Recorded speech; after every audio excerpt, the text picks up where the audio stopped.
Hello students, आप सभी का स्वागत इस ब्यूटीफुल प्लेटफॉर्म पे जिसका नाम है कीप लर्निंग। मैं स्वप्निल आप सभी का वेलकम कर रहा हूँ। आइए आज हम लेक्चर नंबर 2 देखने जा रहे हैं। Practice set 1.28 standard mathematics. Practice set को शुरू करने से पहले हम कुछ कॉन्सेप्ट समझ लेंगे, यानी कंपैरिजन ऑफ रैशनल नंबर, जो कि आज का हमारा टॉपिक है, और इसी टॉपिक पर बेस हमें प्रैक्टिस सेट 1.2 सॉल्व करना है।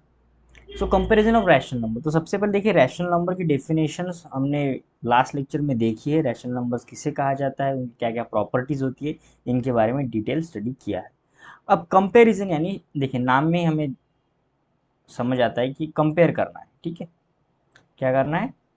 कंपेयर करना है, यानी दो रैशनल नंबर्स हमें गिवन होंगे और उन्हें हमें कंपेयर करना है कि कौन सा छोटा है, कौन सा बड़ा है, या extra things. How to compare. तो सबसे पहले देखिए, फर्स्ट रूल मैं आपको बता देता हूँ कि मान लो ए बाय बी एक रैशनल नंबर है। ठीक है, and B is not equal to zero. Okay, अगर मैं ए बाय बी इस रैशनल नंबर्स को न्यूमरेटर को भी के से मल्टीप्लाई करता हूँ और डिनोमिनेटर भी के से मल्टीप्लाई करता हूँ, दोनों को, तो इस फ्रैक्शन को मैं ए के बाय बी के इस तरह लिख सकता हूँ। तो फ्रैक्शन में कोई भी बदलाव नहीं होगा। इफ इन केस बी के is not equal to zero, अगर जीरो होता है तो फिर वो पूरी टर्म जीरो हो जाएगी। न्यूमरेटर और डिनोमिनेटर को सेम नंबर से मल्टीप्लाई करने से या फिर डिवाइड करने से उस फ्रैक्शन पे कोई असर नहीं पड़ता है। ठीक है, मल्टीप्लाई करने से।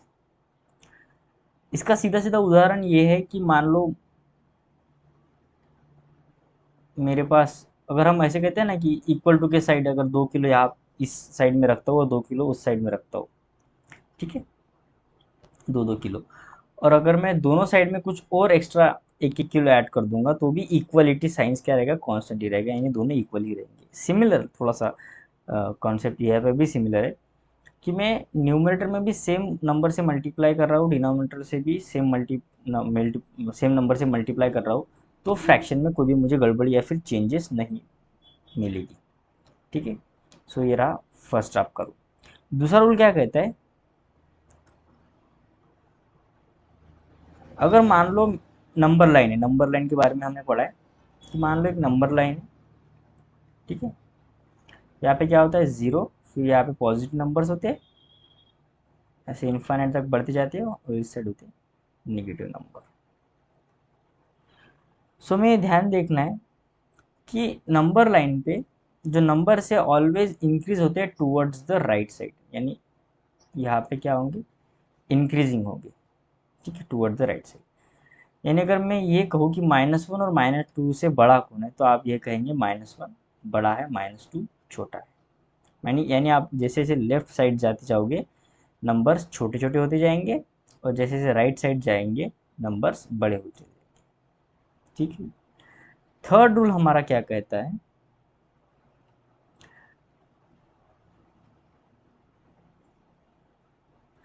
जो निगेटिव रैशनल नंबर्स है, मान लो 4/3 निगेटिव रैशनल नंबर्स है, ये हमेशा छोटा होगा किसी भी पॉजिटिव रैशनल नंबर से। मान लो 2/11 is a positive rational number, तो ये माइनस है, यानी लेफ्ट साइड पे क्या होता है, छोटा वैल्यू होता है, तो माइनस से हम पता चल जाता है हमें कि ये क्या है, नेगेटिव है, यानी छोटा है।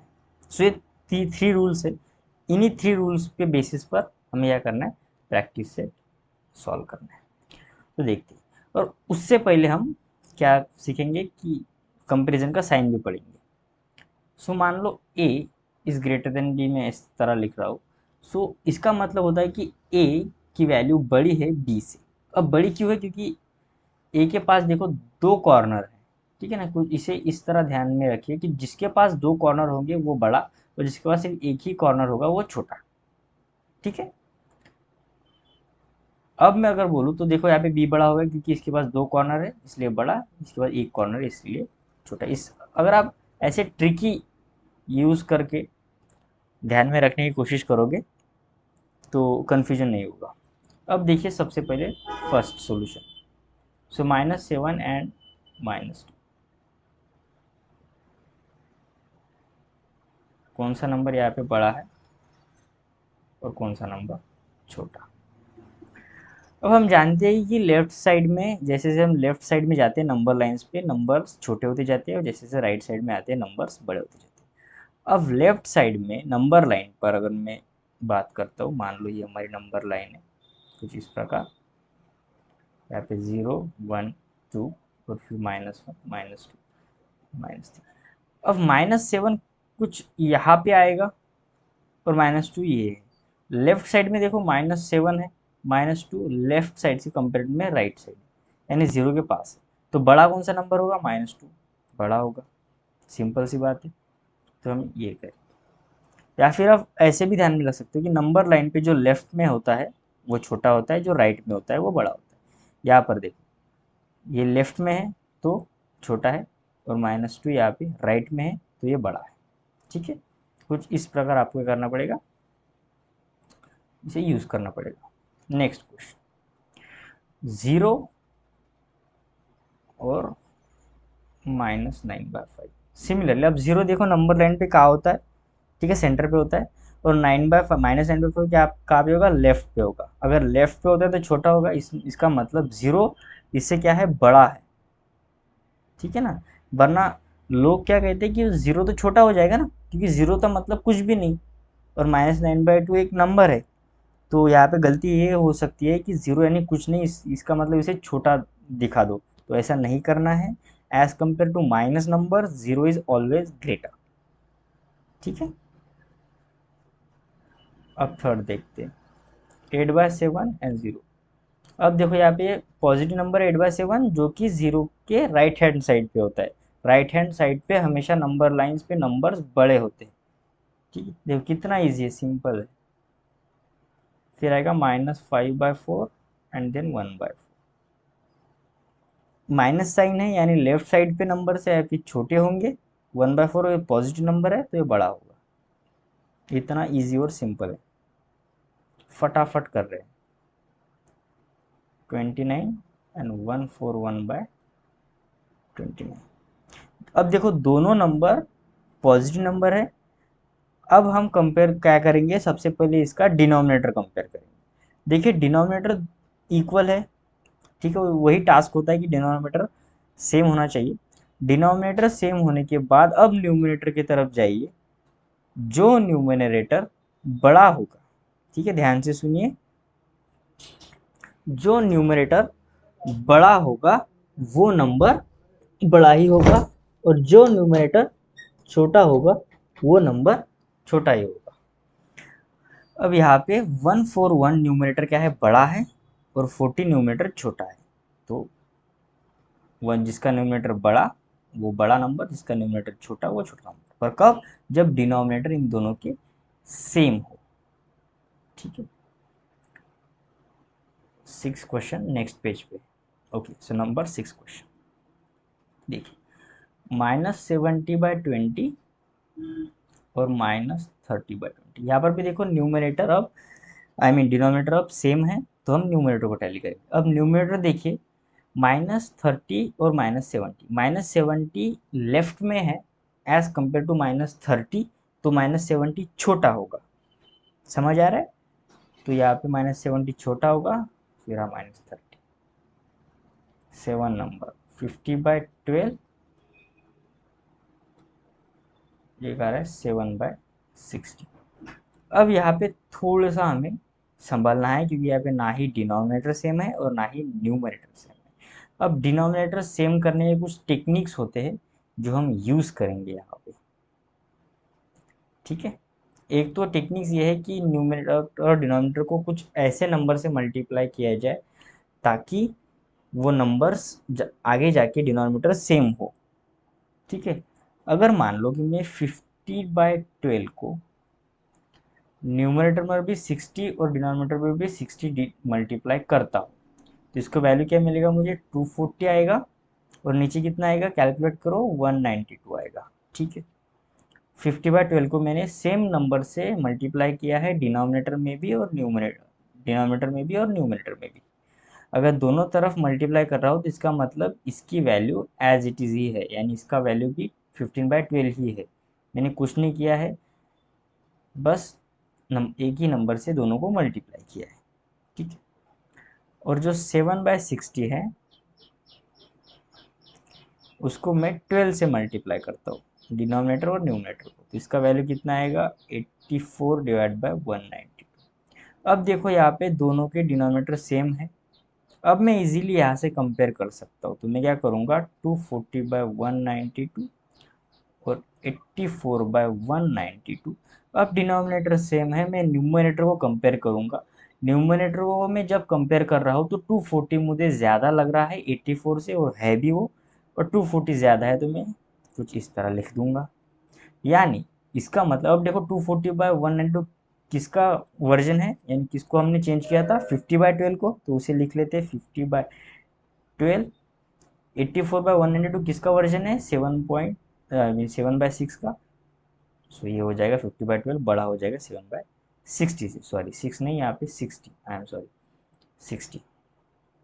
देखिए, और एक इसका एक ट्रिक होता है, मान लो अगर ये भी एक मेथड है सीधा सा मल्टीप्लिकेशन कर से, या फिर अपन 50/12 को, ठीक है, 5 × 3/4 × 3 भी लिख सकते हैं ना। 5 3 ज़ा 50 आ रहा है, 4 3 ज़ा 12 आ रहा है, तो यहाँ से 3 से 3 कट जाएगा, बचा सिर्फ 5/4। ठीक है, अब इस 5/4 को मैं फर्दर मल्टीप्लाई करूँगा 4 से, तो यह आ जाएगा 20, और 4 4 आ जाएगा 60। अब देखो यहाँ पे 7/60 नंबर है, दोनों denominator same, 20 is greater, so we can say that 20/16 is greater. और 20/16 किसका वर्जन है, वही 50/12 का ही हमने तोड़ मरोड़ के उसको बनाया है ना, तो ये बड़ा हो जाएगा। सो आपको जो भी मेथड अगर सेटिस्फाइंग लगे वो मेथड यूज़ करें और आगे बढ़े। ठीक है, नेक्स्ट नंबर 8। सो 8 नंबर देखिए, -25/8 -9/4। अब इन दोनों में से कौन सा नंबर बड़ा है, हमें ये फाइंड करना है। सो मैं क्या करूँगा, इस 9/4 को मल्टीप्लाई करूँगा, ठीक है, इसी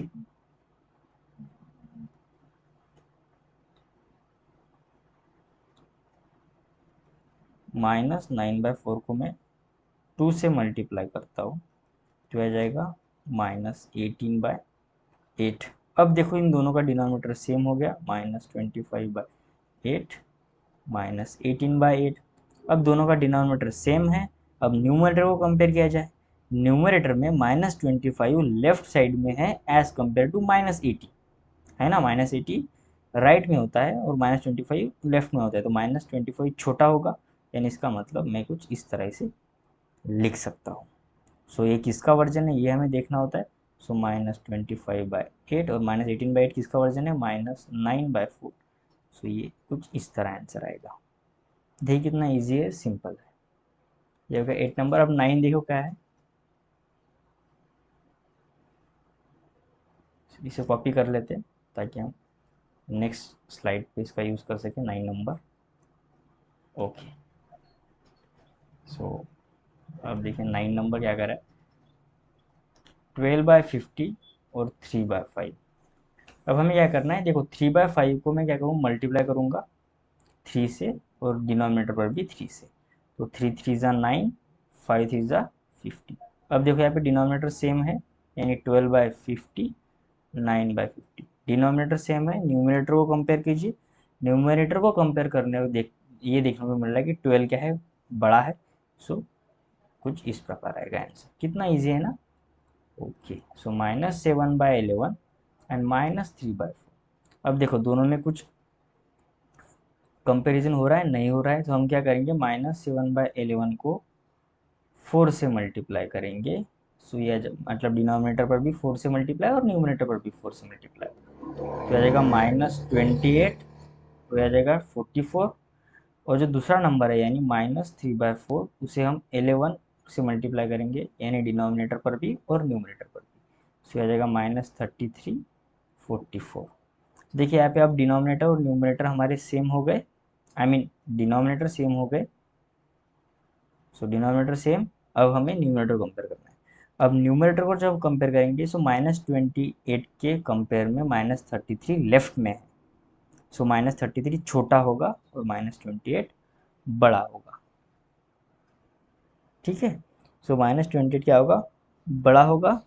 यहाँ से मैं ये कह सकता हूँ कि जो -7/11 है, क्योंकि ये जो -28/44 है, ये -7/11 का ही वर्जन है, और -33/44 किसका वर्जन है, -3/4 का ही वर्जन।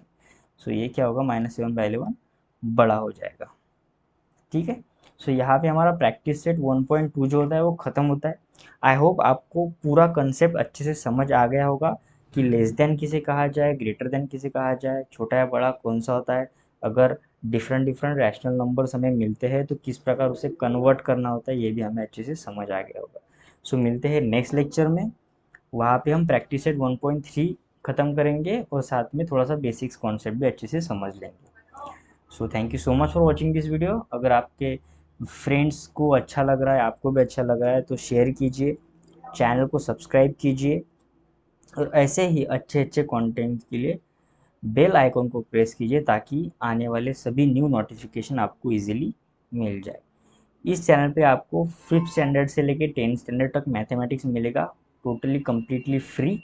सो आपके छोटे भाई बहन हो या फिर बड़े भाई बहन हो, उन्हें भी शेयर कीजिए ताकि वो भी अच्छे अच्छे स्टडी करके मार्क्स भी ले आए और अपने कॉन्सेप्ट्स को भी अच्छे से बिल्ड कर पाए। So thank you so much for watching this video. Have a nice day dear.